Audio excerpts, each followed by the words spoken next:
Kopi nggak hanya di pegunungan. Kalau kamu ke daerah pesisir kayak gini, lalu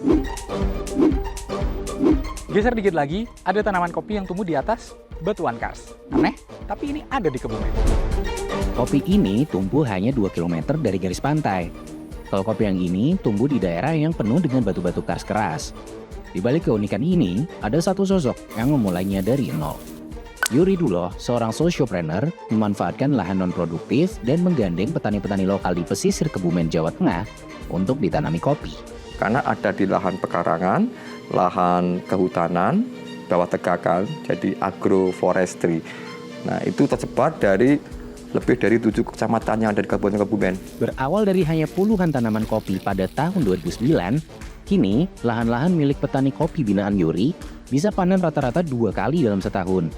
Pada panen raya, petani bisa memanen hingga 2 kuintal biji kopi. Butuh 2-3 tahun sejak tanam sampai panen pertama. Menariknya, semua jenis kopi bisa ditanam di pesisir ini. Mulai dari Liberica, Robusta, bahkan Arabica yang biasanya tumbuh di wilayah dengan ketinggian tertentu.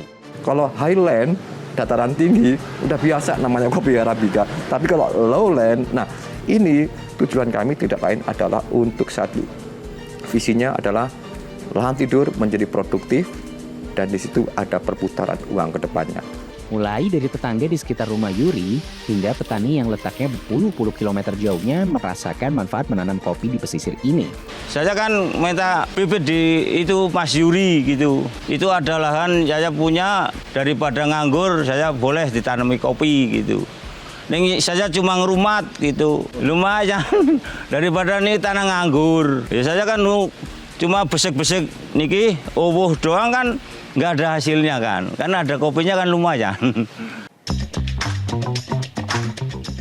Kopi ini dari kebun yang ada di batu-batuan kars. Rasa asamnya dan pahitnya ada, juga lebih berat.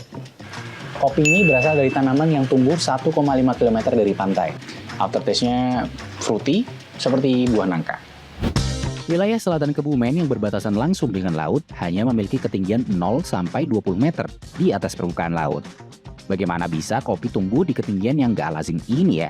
Sebenarnya Kebumen bukan termasuk yang ideal untuk itu. Tapi memang kondisi khusus di kars, ini ada kolaborasi yang unik antara unsur iklim, tanah, dan lingkungan. Kalau kawasan kars itu kan minim kali ada. Tetapi sebetulnya ada satu unsur yang bagus berkaitan dengan itu, karena tadi sifat kars itu porus, sehingga kemudian drainasenya bagus. Keunikan ini jadi daya tarik untuk banyak konsumen kopi milik Yuri. Kopi pesisir Kebumen ini sudah masuk pasar internasional ke Rusia, Nigeria, Cina, Jepang, hingga Turki. Saya untuk kilogram paling masih di bawah 1 ton Mas ya. Karena kami permintaan banyak, cuma mintanya kan green bean. Saya tidak pernah jual green bean Mas ya. Saya tidak akan pernah menjual green bean. Biar harganya tidak dipermainkan, punya standarisasi. Dari lahan yang dulu dianggap mustahil, sekarang jadi sumber penghidupan sekaligus daya tarik wisata yang membawa manfaat bagi warga sekitar.